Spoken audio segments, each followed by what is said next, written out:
I now call our case for the morning, People versus Candace Guyton, docket number 163700. This is a 15-minute mini oral argument on the application. Good morning, counsel.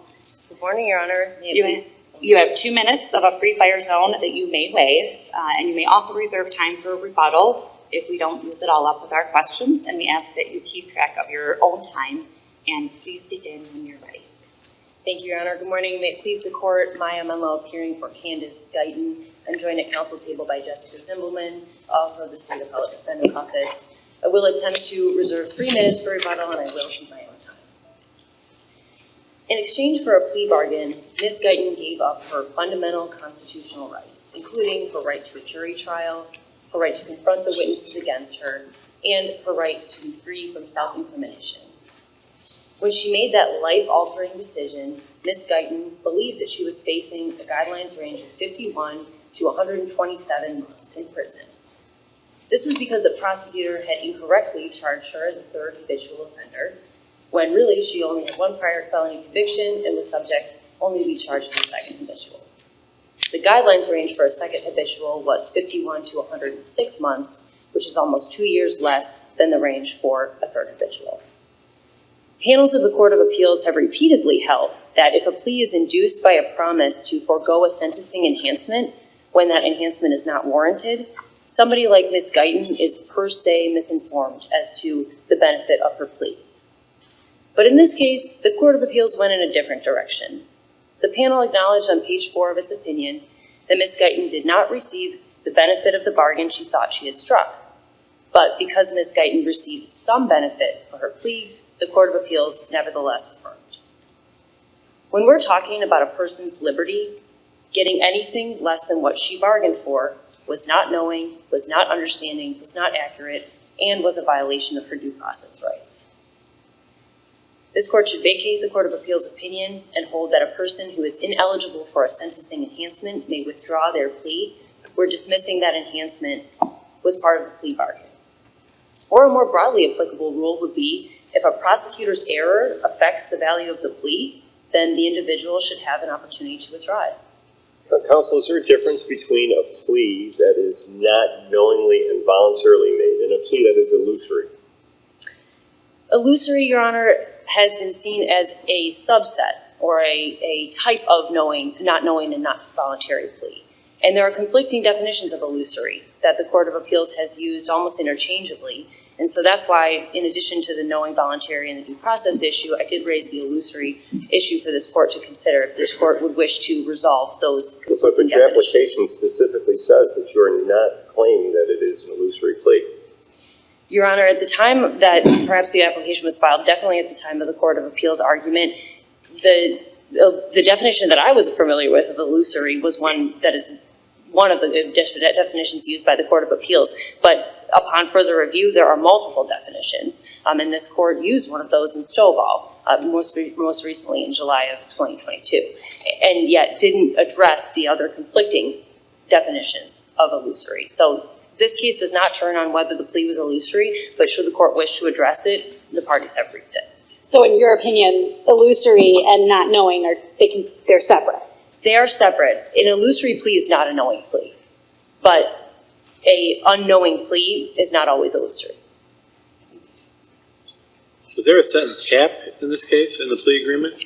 There was an agreement to a sentence within the guidelines range. And the agreement also said that the range would be, 51 to 85 months? That was the agreement. Those were the guidelines as calculated at the time of sentencing. Didn't your client receive everything she bargained for, and in terms of the sentence that she thought she was going to get when she received a minimum sentence of 84 months? So what we know about the plea bargain is that Ms. Guyton was aware she was being charged as a habitual third offender. She waived her constitutional rights in exchange for that enhancement to be dismissed. Let me jump in. The question in this case is, she was charged as a habitual third, but she actually only had 1 prior felony? Correct. Of all the people in the world, you probably know how many felonies your client has. Wouldn't your client be in that category? I'll answer that question in 2 parts. One, the law does not put the onus on Ms. Guyton to sit and wave her hand and try to interrupt proceedings to object to the prosecutor's charging decision. The prosecutor here had all the power and all the information to make the charging decisions. She certainly had the right and maybe the responsibility to challenge the habitual notice if it was incorrect, did she not? That may have been something that her attorney had the responsibility to do. This was not raised as ineffective assistance of counsel because it doesn't need to be. This was an error that is supported by the record, and the record makes clear that the parties here were pleading or entering into a plea agreement in reliance on a mistake. Is it your position that any time a defendant is unclear about exactly what the penalty is and all of the nuances of that go into that determination, any small mistake would entitle a defendant to have a plea set aside?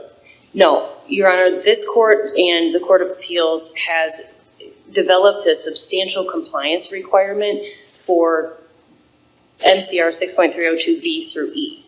And so, for example, if the court forgets to place the person under oath before they plead guilty, or the court forgets to state the charge, but the prosecutor has already stated the charge, when there are violations of B through E, subsections B through E, there is a de minimis analysis that's done.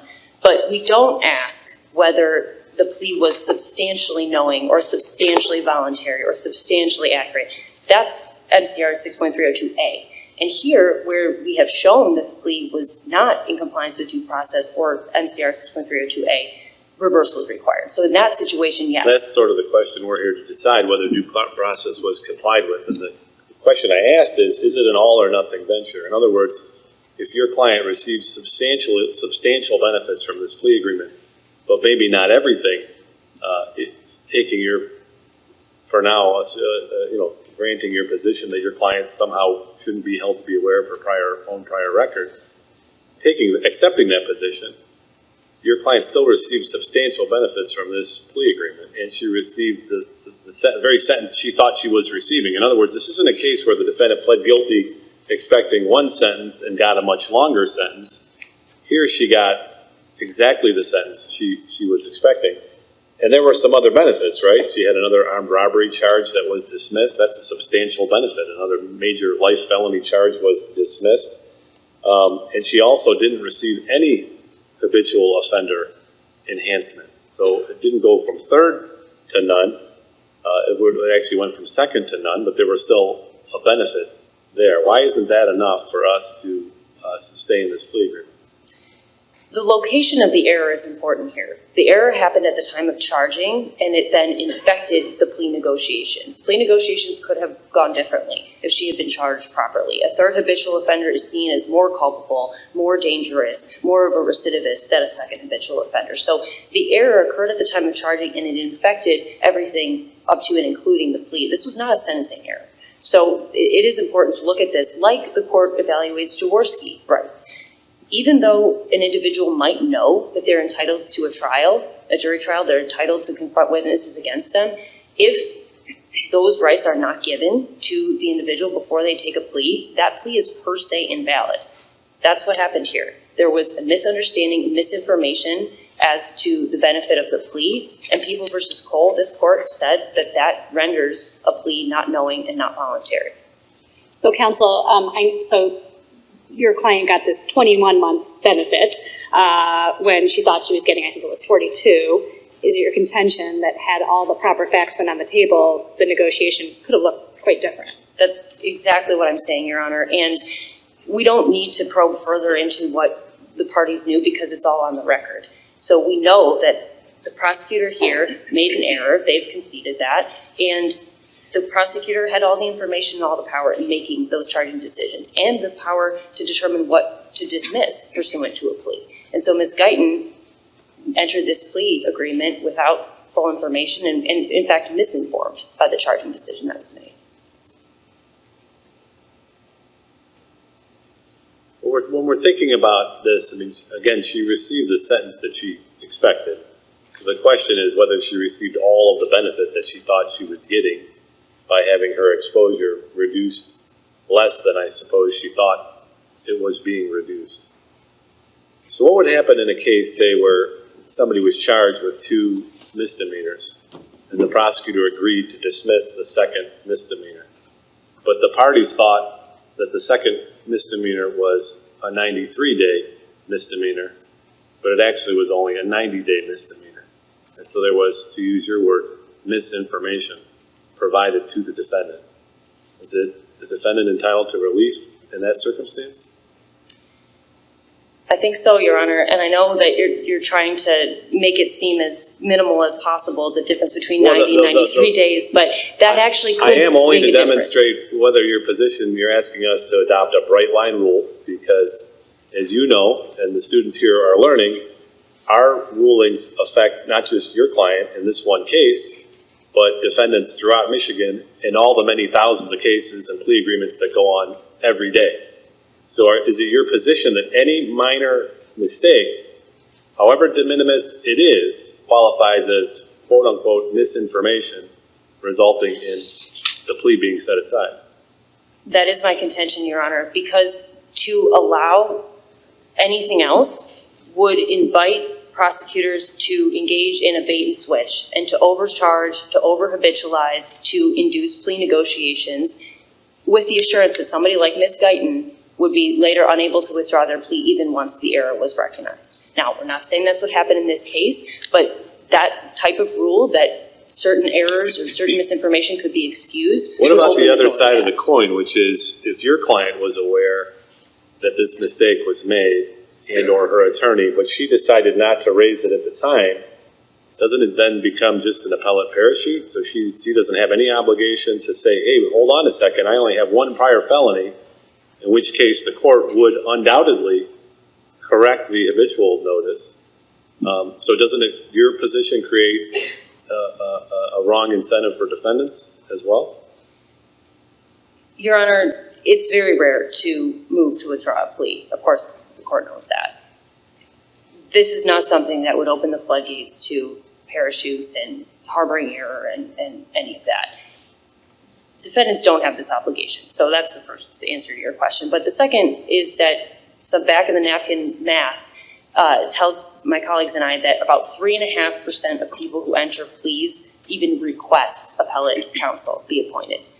Beyond that, we have people who dismiss their plea dismiss their appeal many times, people who seek sentencing relief only, and then in very few cases, we have people who wish to withdraw their plea.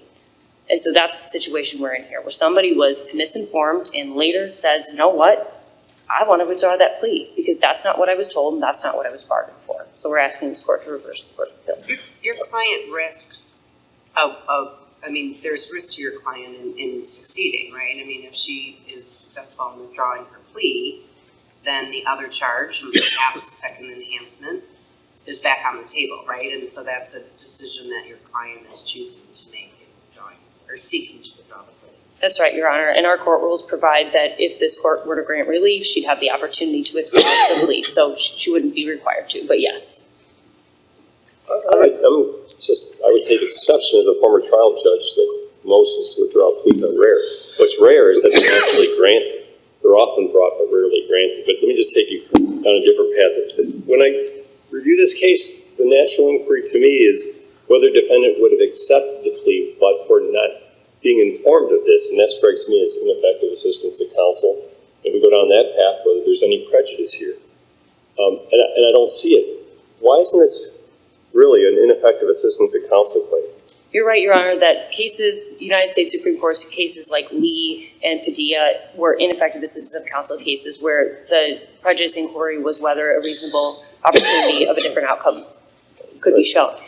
We don't have that here. We didn't raise it that way. It's not been litigated that way. This is an error that's apparent from the record and on its face violates the court rules. So there's no need for an evidentiary hearing to figure out what she would have done or wouldn't have done or to put counsel on the stand and ask questions of counsel.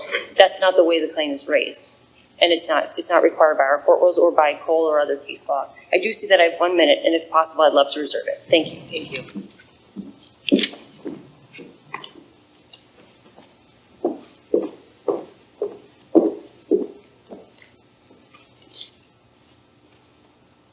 Good morning. May it please the court. Katie Went with the Kent County Prosecutor's Office on behalf of the people of the state of Michigan.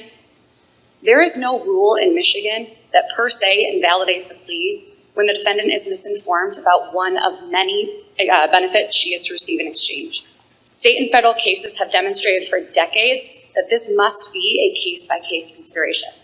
As this court has already acknowledged in oral arguments today, Ms. Guyton received substantial benefits in exchange for her plea. She received the dismissal of a second case in its entirety charging the life offense of armed robbery. She received a dismissal of the habitual offender information and an agreement for a definite sentence or definite guidelines of 51 to 85 months.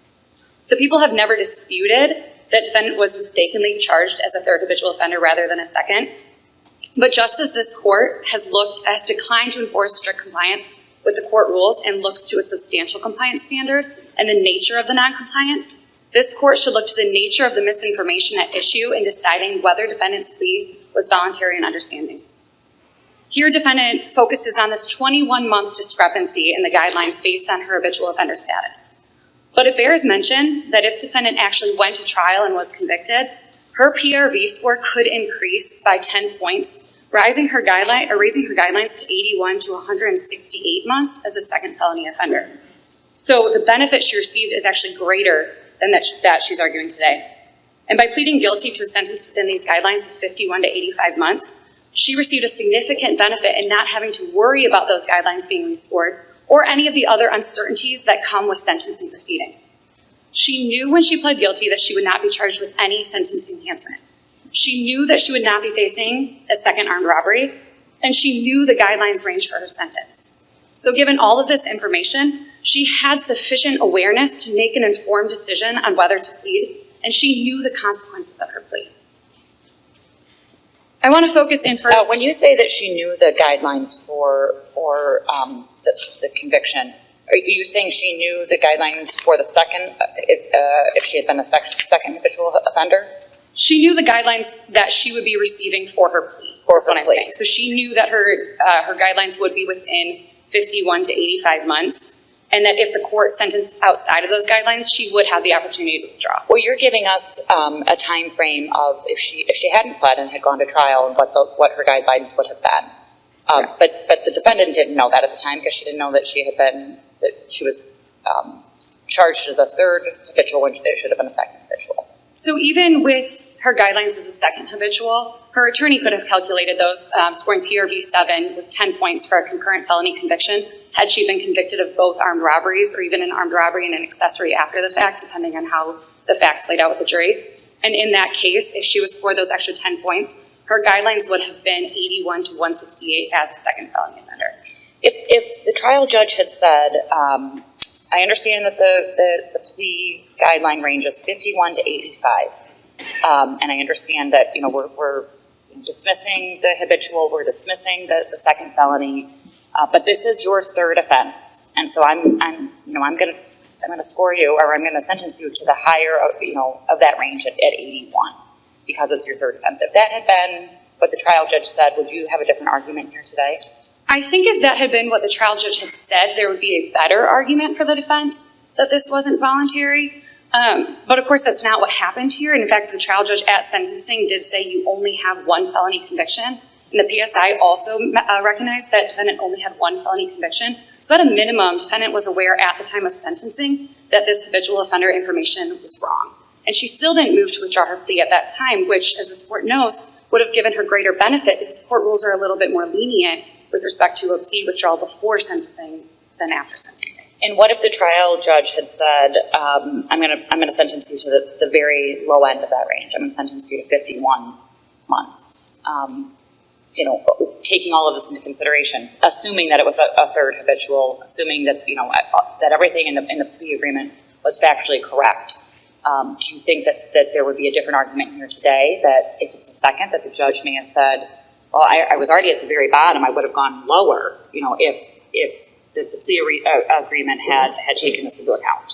I think given the facts of our case and the fact that the defendant had such a substantial criminal history with her 22 misdemeanors and one felony conviction, that would not have happened in this case. As the court justified at the sentencing hearing, that was his reasoning for sentencing her at the top of the guidelines.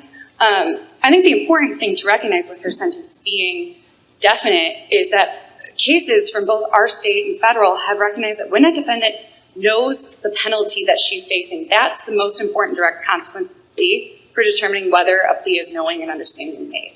In this case, there was no question that she was going to be sentenced within those guidelines. Because, as the courts pointed out, she knew every single benefit she was receiving in exchange for her plea. This 21 months, it might have changed the value slightly, but courts have held that even in one of the cases that's cited by the defense in their reply brief, said a minor slip by the prosecutor does not necessarily invalidate a plea. We have the case from the Fourth Circuit, Hammond v. U.S., that said a mistake in a few years wouldn't necessarily render a plea involuntary. In that case, the benefit to the defendant was grossly exaggerated. And that's why I believe this court has to look case by case to determine what was the nature of the misinformation at issue.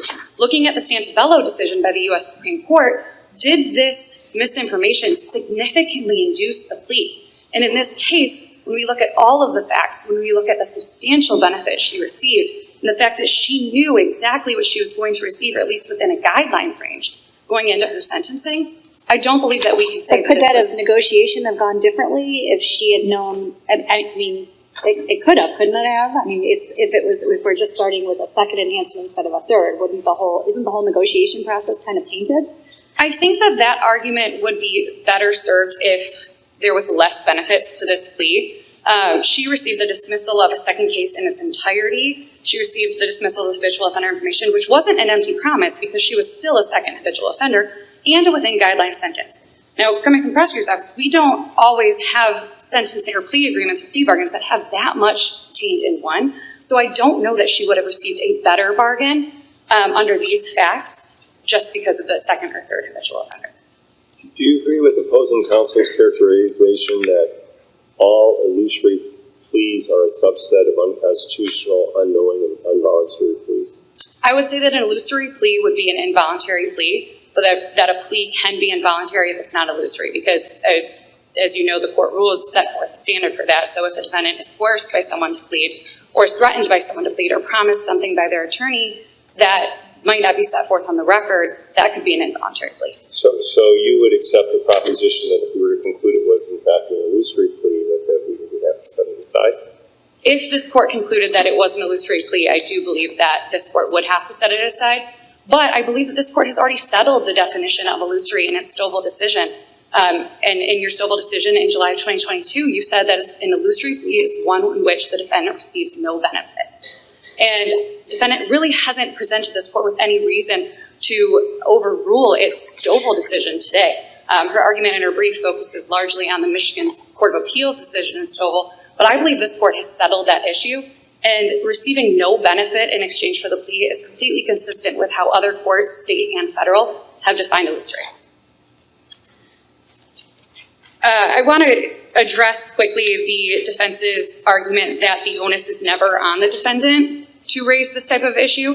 Of course, mistakes were made in this case, and we don't dispute that. But just for the court to point out to the court, there is a statute, 769.13, that does allow the defendant a means to challenge an inaccurate habitual offender notice. Now, that could be before a plea or before sentencing, but that wasn't done here at all. And the legislature, by enacting that, has given the defendant the encouragement to raise any issues if the prosecutor did have a mistake like there was today, so that we can have fair plea bargaining with all of the knowledge surrounding this. And I do believe the defendant was in the best position to know her criminal history in this case. Well, but it was a mistake also made by the prosecutor and unrecognized, and a mistake made and unrecognized by the judge, right? So doesn't it seem a little unfair to be saying, well, the plaintiff should have known what the prosecutor and the judge didn't know? Yes, Your Honor, and I do say that mistakes were made here. And I don't think the issue is really for this court to determine how that happened, but to determine what happens now with respect to can the defendant withdraw her plea and was the defendant's plea voluntary and understanding. And as the Supreme Court said in Brady, we have to look to the totality of the circumstances. We don't just look at one facet of the plea. We have to look to the entire plea bargain in determining whether or not this was voluntary and understanding. Where would you, so you agree it shouldn't be a per se rule, that it's a line drawing exercise that we need to do in cases. Can you give me an example of where you think, similar to where that line could be drawn? Sure. So I think in some instances, there was a case that the defense cited in their brief, let me pull that up, where the benefits to the defendant, there were two offered. This was in US v. Randolph. 2 benefits were offered to the defendant, maybe even more than that. He received the dismissal of several offenses, but the prosecutor also agreed not to charge him with any other offenses arising out of the crimes that they knew of before sentencing. And then it went to a different state, still the US attorney, and they charged him with those crimes. And in that case, the court said this plea agreement was actually to the defendant's detriment. It didn't benefit the defendant, so it was rid of a complete consensual character. So I think when we get to that point where we can't say this is no longer a consensual contract between the parties, then it could be rendered invalid. So that would it mean that any enhancement mistakes always just no problem? Defendant always gets a benefit. They pled down from something. So. I don't believe so. People v. Bollinger is a good example of that, where the only benefit that the defendant actually received in exchange for his plea was the dismissal of the habitual offender information or the promise not to bring one. I can't remember exactly.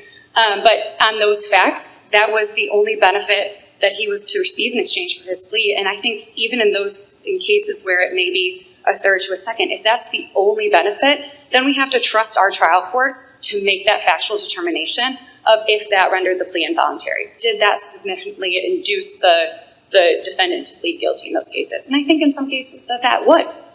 So it has to be a case-by-case consideration. So for you, your argument then is because there's so many other factors that went into this, it's not just the enhancement negotiation, but all the other things as well. I think we have to ask the question, what was the nature of the misinformation at issue?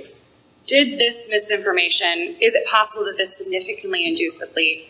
And did the defendant receive considerable benefit in exchange for his plea that would not deprive the plea of its consensual character?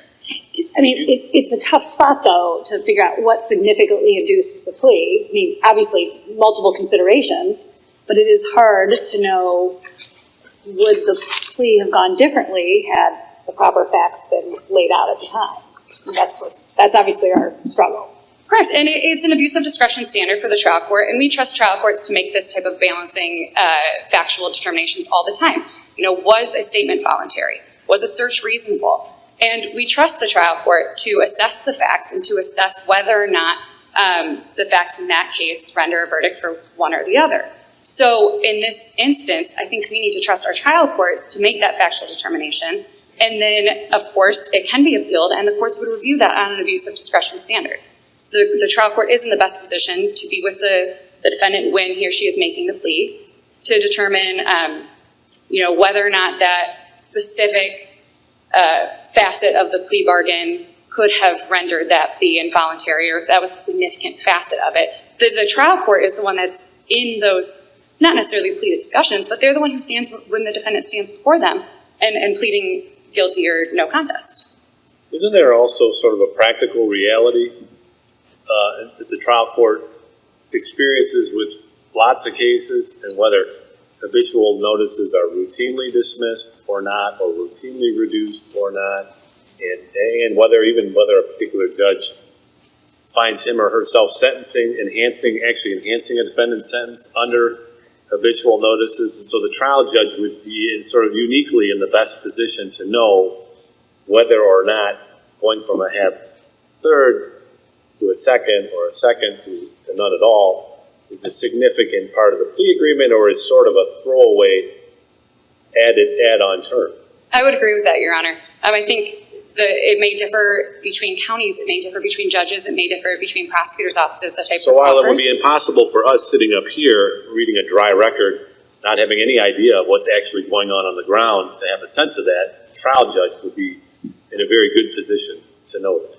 Correct. One other thing Justice Kavanaugh asked about the sort of the misinformation and where it came from, and I just want for our audience to kind of understand how this works. I was a former trial judge. The trial judge does not have access to the defendant's prior record. The trial judge is dependent on what the prosecutor provides in the charging documents and the habitual notice, right? Correct. The habitual notice is provided to the defendant specifically to notify the defendant that he or she is being charged as a habitual offender and what that enhancement might be, right? That's correct. That's not a document that's stuck in a law book somewhere or in the middle of a file that never sees the light of day. It's provided to the defendant specifically to provide notice of the information provided. That's correct, Your Honor. Now, you've acknowledged the prosecutor here who has access to the defendant's criminal history made a mistake in the charging document. That's why we're here today. Yep.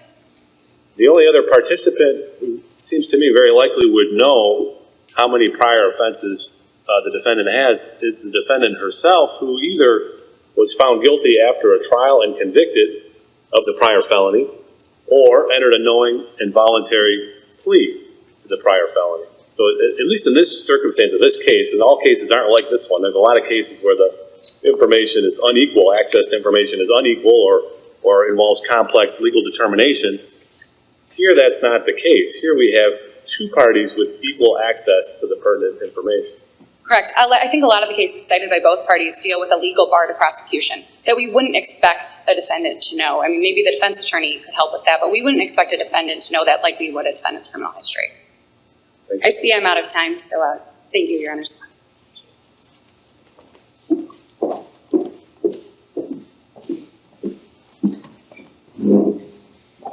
Counsel, do you agree that the correct standard, you cited Lawson Court of Appeals case in your brief, and I believe counsel referenced the Hammond case from the Fourth Circuit that Lawson cites, but do you agree that the proper standard here is whether the prosecutor's mistake resulted in a grossly exaggerated the benefit to be derived by the plea? Do you agree that's the correct standard? The standard that's cited in my brief and in the prosecutor's brief, Mabry versus Johnson, it's this United States Supreme Court case, is that the individual was fully aware, had a full awareness, that's the quote, of the consequences of the plea. This court embraced that requirement in Cole, full awareness, not some awareness, not substantial awareness. If we think the grossly exaggerated standard is the correct standard, can your client win?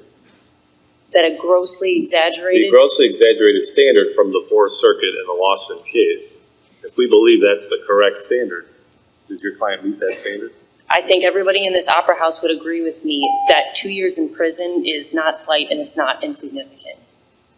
Well, that's not what happened. The defendant didn't get an extra 2 years in prison.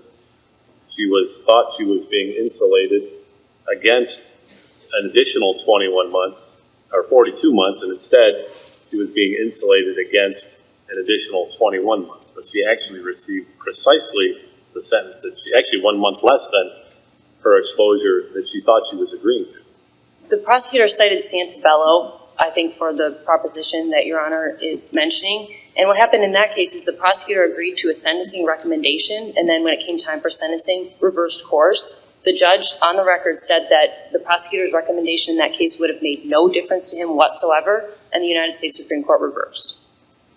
I'm not sure what bearing that has on this case. If the judge here said that they weren't going to follow the sentence recommendation of the prosecutor, the defendant would have been entitled to have the plea withdrawn.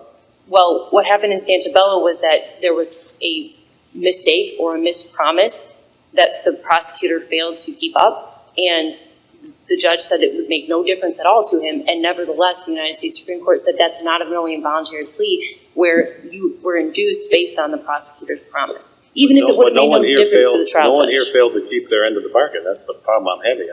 I'm very much in line with the view that the defendant needs to understand exactly what they're agreeing to, and I was very careful as a trial judge in my colloquies to do all I could to make sure the defendant understood his or her rights and the contours, the full contours of the plea agreement. I'm very much in line with that view. I'm just not sure this case shows anything different.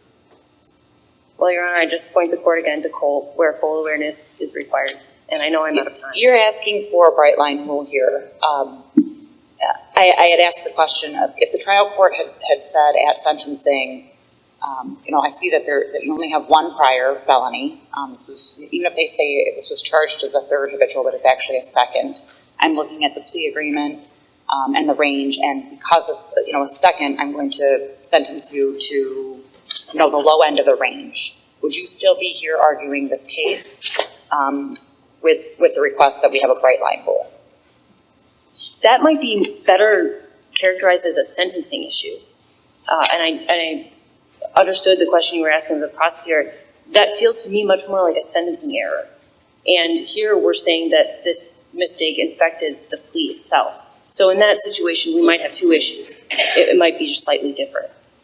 But we have to look at all of the circumstances. I mean, you're asking us for a bright line rule that if there's any misinformation, the plea can be withdrawn.